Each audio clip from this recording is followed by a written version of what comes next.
아무 일도 안 일어났다는 말씀을 아까 드렸고요. 아무 일도 안 일어났다는 말씀을 드리고 계엄은 신속하게 해제됐기 때문에 아무 일도 안 일어났다는 말씀을 드리고 싶습니다. 아무 일도 안 일어났다는 말씀을 드리고 싶습니다. 오늘 오전에 또 재판하고 근데 제가 듣고 있자니 아무 일도 일어나지 않았으면 오늘의 헌법재판소의 이 심판, 이 법정이 없었을 것입니다.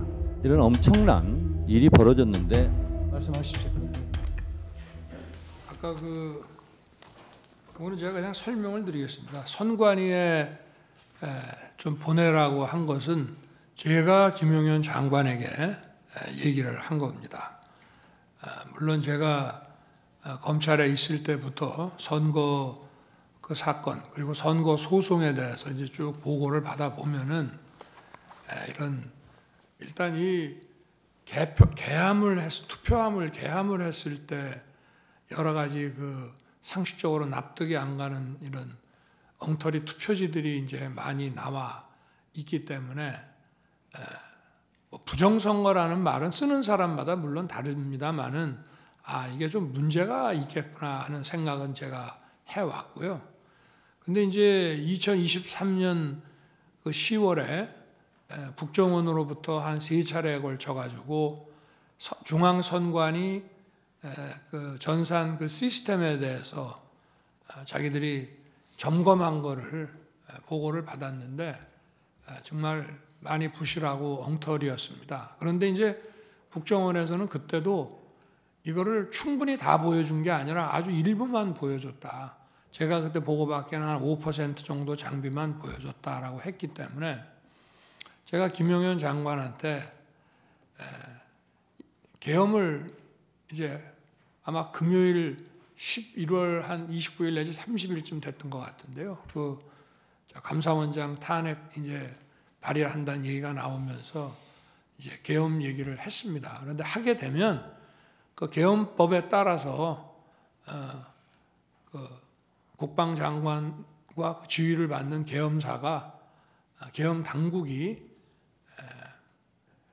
계엄 지역 내에서의 행정사법 사무를 관장하게 돼 있기 때문에 이거는 무슨 범죄의 수사 개념이 아니라 선관위에 들어가서 국정원에서 다 보지 못했던 선관위의 전산 시스템이 어떤 것들이 있고 어떻게 이것이 가동되고 있는지를 스크린을 하라. 그렇게 해서 이제 계엄군이 들어간 것으로 저는 이제 알고 있는데 제가 이제 계엄 해제를 하고 나가지고 언론에 보니까 저도 방첩사나 사이버사가 투입이 된 줄 알았는데 이 정보사가 들어가고 나머지는 뭐 근처에 있으면서 들어가지 못하고 왔다고 하는 보도를 제가 봤습니다. 그래서 제가 그때는 김용현 장관이 구속되기 전이라 이게 정보사가 갔느냐 하니까 IT 요원들이 거기가 좀 실력이 있어서 그렇게 보냈습니다라고 이제 보고를 받았고요.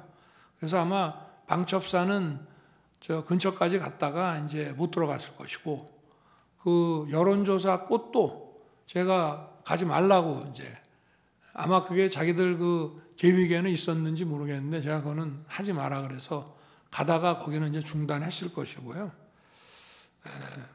그리고 이거는 이제 포고령에 따른 수사 개념이 아니라 행정사법 사무를 관장하기 때문에 정부 부처나 공공기관 같은 데는 계엄군이 들어갈 수 있다고 저는 판단했습니다. 그렇게 해서 기본적인 관계를 확인하는 것이고 그 다음에 이제 지금 제가 장관에게 얘기할 때는 이거는 계엄의 형식을 빌린 대국민 호소고 국회 해제 결의가 있으면은 즉시 할 것이다라고 얘기를 하지만 저 역시도 그런 내용은 해제하고 설명을 해야지 저도 국무위원들한테 그 얘기는 계엄 전에는 얘기할 수가 없는 겁니다. 마찬가지로 국방장관도 지휘관들, 사령관들한테는 이 계엄은 곧 해제될 계엄이고 전체 군 투입은 얼마 안 된다. 이런 얘기를 안 하고 이제 필요한 대통령의 선포에 따라서 각자 맡은 업무를 하도록 했기 때문에 각자 정해진 매뉴얼대로 하다 보니까 전하 장관이 생각한 것 이상의 어떤 그 조치를 준비를 했을 수는 있습니다만은 지금 여기 방첩사는 이제 합수본으로 나가게 돼 있고 그리고 이제 육군참모총장은 계엄사령관으로 이제 발령을 이미 받았죠. 그거는. 그런데 합수본부나 계엄사령부가 그 조직이 만들어지기도 전에 국회의 해제 요구에 따라서 군 철수 지시를 하고 그리고 군 철수 지시하기 전에 벌써 제가 국무위원들을 부릅니다.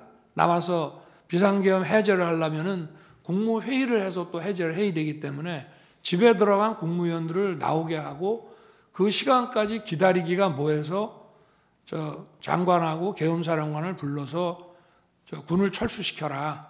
특히 국회에 있는 군은 이동수단이 도착하기 전이라도 무조건 경내에서 빼내라.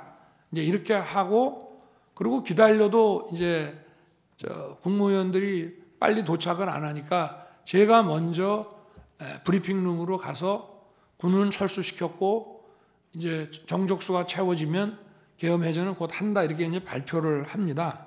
그래서 지금 뭐 여러 가지 아까도 제가 말씀을 드린 게 아무 일도 안 일어났다는 말씀을 아까 드렸고요.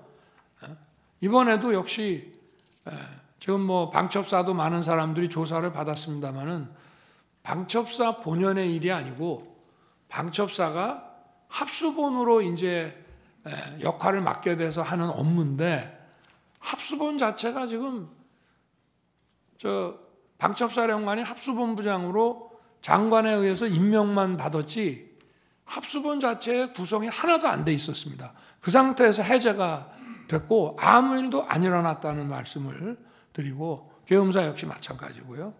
그리고 이제 아까 그 선관위에 왜 가셨냐고 하는 문제는 제가 그래서 계엄법 7조에 따라서 행정사법사무를 관장하기 때문에 제가 평소에 의문을 가졌던 거 또 2023년 10월에 국정원 보고를 받고 대단히 미흡하게 점검했다는 것 때문에 어떤 시스템이 있는지는 알아놔야 나중에 뭐 국정조사를 통해서든지 아니면 여론 이런 걸 통해서든지 봐야 되겠다라고 생각했기 때문에 점검을 하도록 시킨 것이고 실제 가서 무슨 군인들은 이제 그런 장관의 이런 계엄 선포와 장관의 지시가 있으면 뭐 서버를 압수하네 뭐네 이런 식으로 생각할지 모르지만 제가 내린 지시는 가서 무슨 장비가 어떤 시스템으로 가동되는지 보라는 거였고 실제 아무 어떤 압수 내지는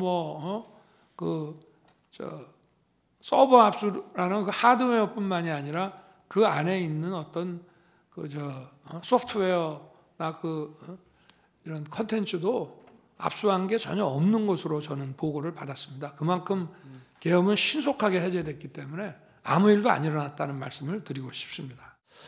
아무 일도 일어나지 않았다라고 말씀을 하시는데 아무 일도 일어나지 않았으면 오늘의 헌법재판소의 이 심판, 이 법정이 없었을 것입니다. 아무 일도 일어나지 않았다라는 부분에 대해서 절대 동의할 수 없고 아무 일도 일어나지 않았는데 하늘의 별 따기라는 그 군 장성들이 지금 구속되어서 재판을 받아야 됩니다. 안보상으로나 그리고 국가적으로나 국가적 큰 손실이 이렇게 일어났음에도 불구하고 그리고 대통령이 탄핵되어서 또 구속되어서 탄핵 심판도 받고 있고 형사 재판을 받아야 되는 이런 엄청난 일이 벌어졌는데 아무 일이 일어나지 않았다는 부분에 대해서는 저는 동의하기가 상당히 어렵고 국민들도 그렇지 않을까 이런 생각이 듭니다. 이상입니다.